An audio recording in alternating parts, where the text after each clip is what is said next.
Hi, day 52 movie complete பண்ணிட்டோம். Movie name the final destination. Perambur ரெஸ்டோரில் தான் பார்த்துருக்கோம். Show timing 12:15 PM. Bye. Hi, day 52 movie complete பண்ணிட்டோம்.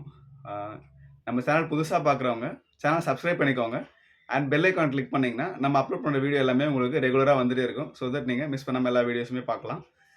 நம்ம சேனலில் ஒரு சேலஞ்ச் பண்ணிகிட்ருக்கோம். 365 days 365 மூவிஸ் சேலஞ்ச் பண்ணிகிட்ருக்கோம். ஸோ 365 நாளும் ஒரு மூவி தியேட்டரில் பார்க்குற மாதிரி.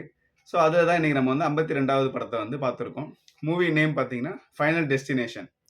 அந்த மூவி தான் நம்ம வந்து பார்த்துருக்கோம். ஸோ இது வந்து தமிழில் வந்திருந்தது. ஸோ நம்ம தமிழில் தான் பார்த்துருக்கோம். அந்த மூவியோட ரிவ்யூ தான் இந்த வீடியோவில் நம்ம பார்க்க போகிறோம். மூவி ஸ்டார்டிங்கில் ஹீரோயினுக்கு வந்து ஒரு கனவு வருது. அந்த கனவில் பார்த்தீங்கன்னா ஒரு உயரமாக இருக்க ஒரு ஸ்கை வியூன்ற மாதிரி ஒரு ஹோட்டலில் அவங்க வந்து ஒரு பார்ட்டி நடக்குது. ஸோ அவங்க வந்து அங்கே ஒரு டேட்டுக்காக போயிருக்காங்க. ஸோ அங்கே அவரோட லவர் வந்து அவங்களுக்கு ப்ரப்போஸ் பண்ணுறாரு. ஸோ அப்படி பண்ணிட்டு இருக்கும்போது அந்த பார்ட்டியில் டான்ஸ் ஃப்ளோர் வந்து திடீர்னு உடைய ஆரம்பிக்குது. உடஞ்சி எல்லாம் கீழே விழ அந்த ஹைட்லேருந்து அப்படியே விழுறாங்க. ப்ளஸ் வந்து அங்கே நடக்கிற அந்த பார்ட்டியில் அந்த ஃபயரில் வந்து அந்த ஃபயர் ஆக்சிடென்ட் ஆகி எல்லாருமே வந்து கொடூரமான முறையில் வந்து அந்த இருக்கிற மொத்த பேருமே வந்து ஒருத்தர் அப்படியே மொத்தமாக இறந்துடுறாங்க. யாருமே தப்பிக்க முடியாத மாதிரி இறந்துடுறாங்க. அந்த பில்டிங்கும் கொஞ்சம் கொஞ்சமாக உடஞ்சி மேலே வந்து டோட்டலாகவே அந்த பில்டிங் அப்படியே கீழே விழுது. ஸோ லாஸ்ட்டாக வந்து பார்த்தீங்கன்னா அதில் அந்த ஒருத்தங்க இருக்காங்க இல்லையா, அவங்களும் வந்து அந்த லேடியும் வந்து கடைசியாக இறந்துடுறாங்க. அவங்க இறக்கும் போது அந்த கனவு முடியுது. ஸோ இப்போ இந்த பொண்ணுக்கு வந்து ஏன் இந்த கனவு வருதுன்ற மாதிரி ஒரு பிரச்சனை வருது. ஸோ ஒரு 2-3 மாசமாவே இந்த பொண்ணுக்கு இந்த மாதிரி வந்து டெய்லி கனவு வந்துட்டே இருக்கு. ப்ளஸ் அந்த கனவுல வரவங்க யாருன்னு பார்த்தா இவங்களோட பாட்டி, இவங்க அம்மாவோட அம்மா தான் வந்து இவங்க கனவுல வந்துட்டு இருக்காங்க. ஸோ இது விஷயமா அவங்க வந்து அவங்க தம்பிக்கிட்ட அவங்க அப்பா கிட்டலாம் பேசுறாங்க. ஸோ எல்லாருமே வந்து இது ஒரு சாதாரண விஷயம் தான், ஒன்றும் பிரச்சனை இல்லை விட்டுருன்றாங்க. பட் அவங்களுக்கு என்ன தோணுதுன்னா, அவங்க பாட்டியை நேரில் பார்த்தா இந்த கனவுக்கான ஒரு பதில் கிடைக்கும். ஸோ அவங்க கண்ணை மூணுனாலே இந்த கனவு அவங்களுக்கு வந்துடுது.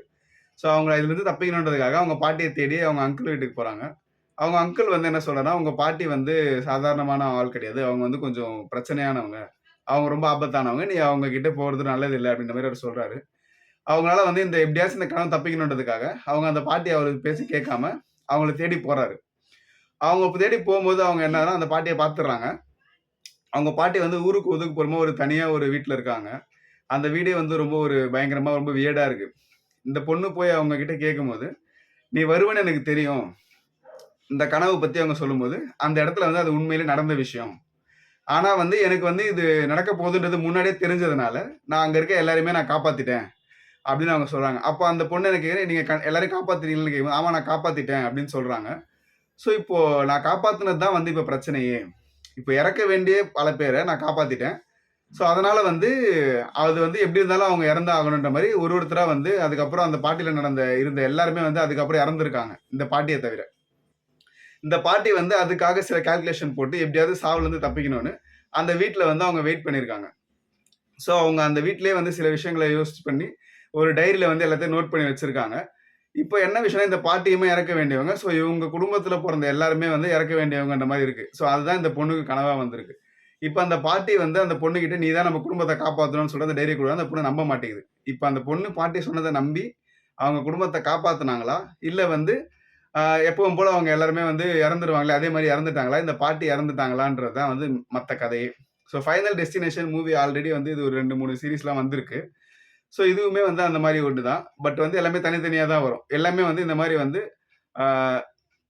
மரணத்தோட விளையாடுற மாதிரி ஒரு கான்செப்ட்ல தான் எடுத்திருப்பாங்க. எப்படி வேணா மரணம் வரும், யாருக்கு வேணா எப்படி வேணா வரும்ன்ற மாதிரி அதை வந்து ஒரு சீக்வன்ஸாக எடுத்திருப்பாங்க. ஸோ ஒரு சின்ன ஆக்சிடென்ட் மூலயமா எப்படி ஒரு பெரிய ஆக்சிடென்ட் நடக்குது, எப்படி கொடூரமாக இறக்குறாங்கன்ற மாதிரி எடுத்திருப்பாங்க. படம் வந்து 18+ தான். ஸோ வந்து இந்த ரத்தம் சீனு, இந்த இறக்குற சீன்லாம் வந்து கொஞ்சம் கொடூரமாக காட்டுவாங்க. ஸோ வந்து குழந்தைங்க பார்க்குற மாதிரி இருக்காது. 18+ தான் மூவி தான். கண்டிப்பாக வந்து இந்த மூவி ஃபைனல் டெஸ்டினேஷனுக்கு முன்னாடி பார்த்துருப்பேன் அந்த ஃபேன்ஸ் வந்து இந்த மூவி கண்டிப்பாக பார்க்கலாம். இது வந்து ஹாரர் த்ரில்லர் மாதிரி இருக்கும். நமக்கு வந்து பேய் இருக்காது, பட் வந்து அந்த ஹாரர் வந்து நமக்கு இருக்கும், என்ன ஆகுமோன்ற மாதிரி நமக்கு ஒரு இது இருக்கும். ஸோ அந்த மாதிரி மூவி லைக் பண்ணி பார்க்கணுன்றவங்க கண்டிப்பாக இந்த மூவி பார்க்கலாம். மேக்கிங் எல்லாமே சூப்பராக இருக்கும்.